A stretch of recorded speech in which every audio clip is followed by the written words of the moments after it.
4 کاموں کے کرنے سے بندہ 10 صفات کا حامل ہوتا ہے، جس کو سلوک میں مقامات 10 کہتے ہیں۔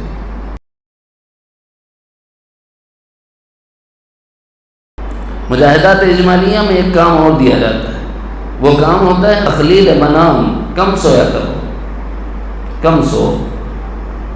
کیا اس کا یہ مطلب ہے کہ ضروری نیند بھی پوری نہ کرے بندہ؟ نہیں، کرے۔ 6 گھنٹے ہماری ضرورت کو پورا کر دیتے ہیں۔ اطباء کا کہنا ہے، ڈاکٹروں کا کہنا ہے کہ انسانی جو باڈی ہے، اس باڈی کو ایک ساتھ اگر 6 گھنٹے ریلیکس مل گیا تو پھر آدمی ایکٹیو رہتا ہے۔ لیکن اس زمانے میں کون ہے جو دعویٰ کرے کہ میرے 6 گھنٹے پوری نیند ہو رہی؟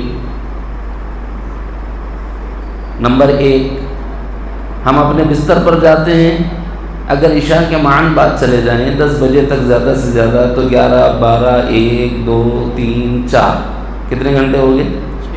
4 بجے تہجد کا وقت شروع ہو جاتا ہے۔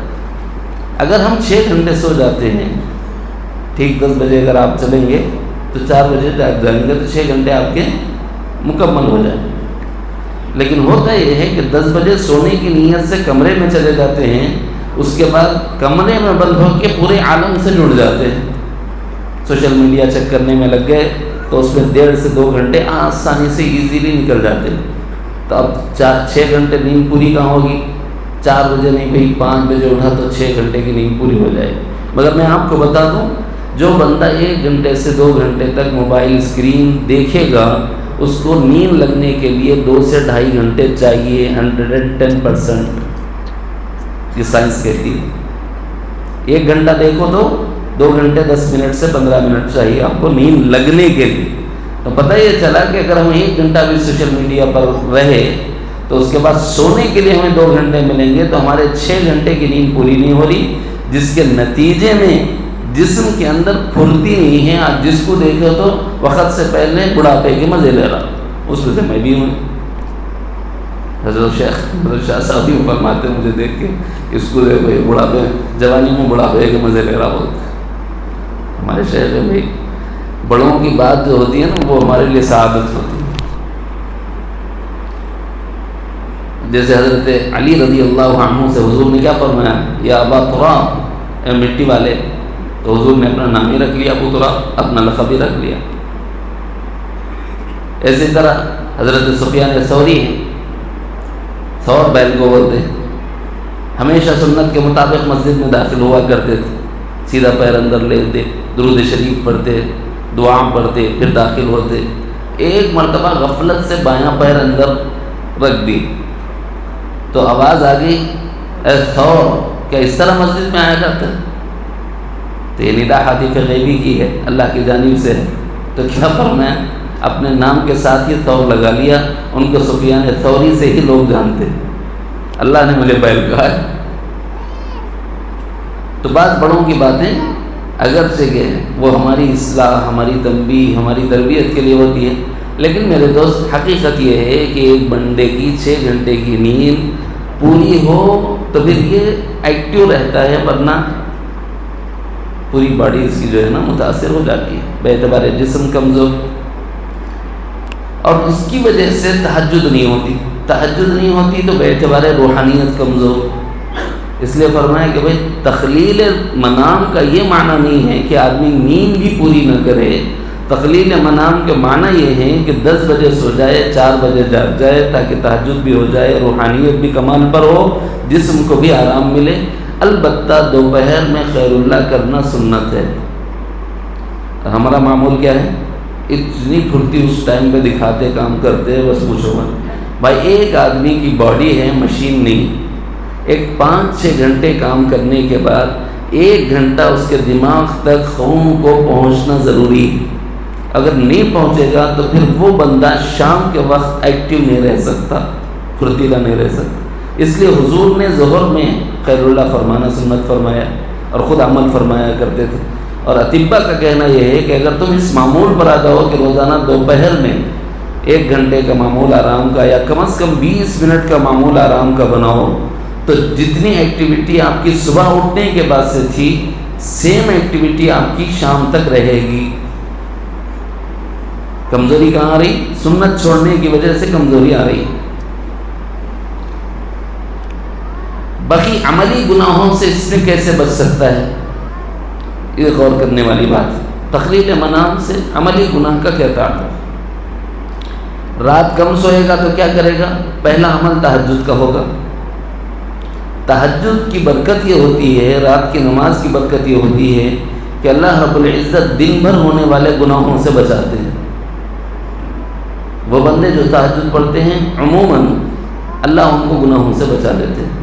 اللہ کا فضل خاص ہوتا ہے ان پر، کیونکہ خاص وقت میں اس سے خاص لگاؤ رکھا آپ نے، اس نے بھی اپنی خاص عنایت دکھائی اور معصیت سے بچایا آپ کو.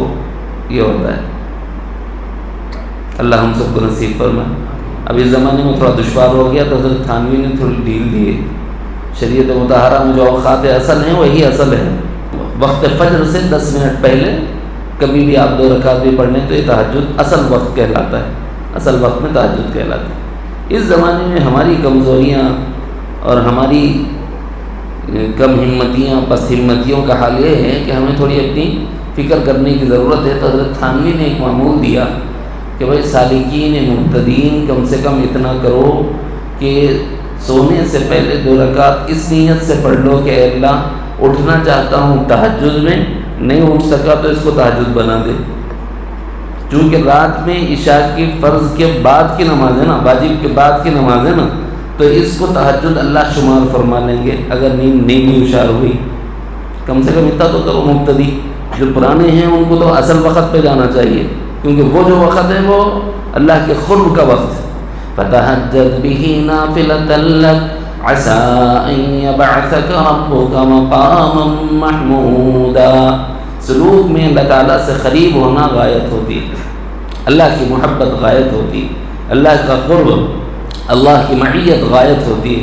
تو اللہ کا قرب، اللہ کی معیت، اللہ کی محبت، اللہ سے آخری پہر میں رات کے اپنی راحتوں کو تج کر اس کو منانا ہے، اپنی راحتوں کو تج کر اس کو منانا. اس لیے میرے بھائی سونے کے نظام کو درست کرنا، کھانے کے نظام کو درست کرنے سے صحت بھی ہے، روحانی فائدہ بھی. لوگوں سے ملنے کے نظام کو درست کرنے میں صحت بھی ہے اور فتنوں سے بچاؤ بھی. سونے کے نظام کو درست کرنے میں صحت بھی ہے اور گناہ سے بچنے کا سامان بھی. اللہ سے مدد لے لیتا ہے آدمی، گناہ سے بچ جاتا ہے. اب جب رات کو اٹھنا ہے تو عشاء کے بعد دیر تک لوگوں سے ملے گا نہیں، تو بہت سے وہ گناہ جو لوگوں سے ملنے کی وجہ سے ہوتے ہیں، لڑائی کے، جھگڑے کے، گالی گلوچ کے، ان کے ساتھ مل کر غیبت کے، چغلی کے، بہتان کے، الزام کے، گناہ کے، یہ تمام گناہوں سے بچے گا. اس کے علاوہ عملی گناہ کیا ہیں؟ گناہ کے کاموں میں ایک دوسرے کے ساتھ شریک نہیں ہوگا. شام ڈھلے ہی آدمی نیند محسوس کرے گا تو بستر پر چلا جائے گا. پھر بعد مغرب ہلو شربت کلو کے لیے جانے والوں کی دوستی نہیں رہے گی، تو گناہ ویسے گناہوں سے بھی بچے گا. مسئلہ مفہوم سمجھ لیں نہیں سمجھ لیں؟ رات کے بعد بہت سے گناہ شروع ہوتے ہیں. رات بعض لوگوں کے لیے اللہ سے خود کا ذریعہ ہے اور بعض لوگوں کے لیے معصیت کا ذریعہ ہے. کچھ لوگ رات کی تاریکی چاہتے ہیں اللہ کو منانے کے لیے، اور کچھ لوگ رات کی تاریکی چاہتے ہیں معصیت کے لیے. رات کی تاریکی میں کیوں؟ بدنامی سے بچنے کے لیے. زنا اسی میں ہوتا ہے، شراب نوشی اسی میں ہوتی ہے، جوا اسی وقت میں کھیلا جاتا ہے. دن میں کوئی دیکھو آپ کلب کھلا ہے گا، آپ کو نظر نہیں آئے گا، بہت کم نظر آئیں گے، چلتے بھی نہیں ہوتے. کب کھلے نظر آئیں گے؟ قتل کب ہوتے ہیں؟ رات کی تاریکیوں میں. دن کے اجالوں میں مارنے والے کم ہیں، رات میں زیادہ ہوتے ہیں گناہ. تو ان تمام گناہوں سے اگر رات میں جلد سونے کی عادت ڈالے گا تو بچے گا کہ نہیں بچے گا؟ بچے گا. تو روحانی فائدہ بھی ہے اور مادی فائدہ بھی، جسمانی فائدہ بھی اور روحانی فائدہ بھی. تو 3 مجاہدات ان 3 گناہوں کے ضمن میں عرض کیے. کون سے 3 گناہ؟ زبانی گناہ، مالی گناہ، عملی گناہ. ان کے بدلے میں آپ کو کیا چیز دے رہے ہیں؟ اجمالی 3 مجاہدات. 3 مجاہدات کیا ہیں؟ تخلیل کلام، تخلیل اختلاط تخلیل طعام، تخلیل اختلاط مع الانام. لوگ بات کم کرو، لوگوں سے کم ملو، کھانے کے معاملے میں محتاط انداز اختیار کرو. اس سے کیا فائدہ ہوگا؟ اس سے آپ 3 طرح کے گناہوں سے بچو گے. صفات کے اعتبار سے ان 4 کاموں کے کرنے سے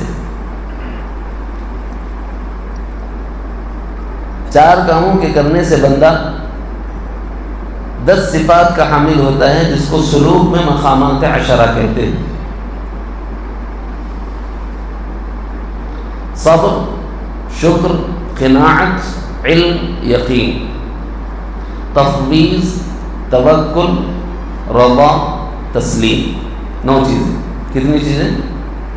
9 چیزیں۔ 9 اچھی صفات کا حامل بندہ ہے ان 4 کاموں کے کرنے سے، جن میں سے میں نے آج 3 بتائے ہیں۔